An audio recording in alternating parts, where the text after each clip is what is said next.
Duha ka bag-ong pasilidad sa Material Recovery Facility sa lungsod sa Alabel sa probinsya sa Sarangani ang gitunol sa Municipal Environment and Natural Resources niadtong Pebrero 14. Gitistingan dayon sa taga Mendro ug sa LGU Alabel ang mga bag-ong bio-shredder ug bio-composting facilities. Ang bio-waste shredder usa ka makinarya nga maoy mupino umugaling sa mga malata nga basura sama sa papel ug mga punuan, iniguman og pinupino sa mga nilabay.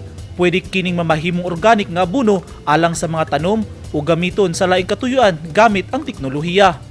Gawas sa bio-shredder mihatag usab ang DNR ug makina alang sa biocomposting.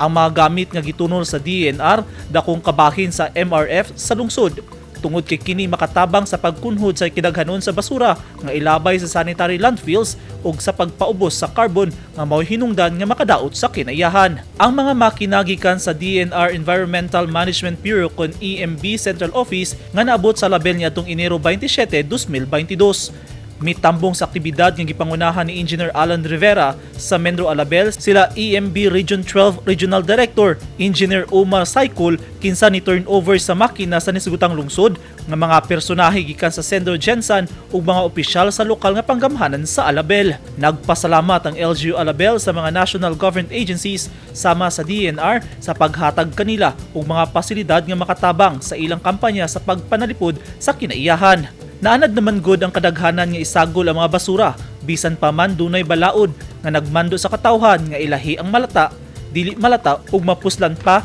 nga mga gamit iniglabay sa basura.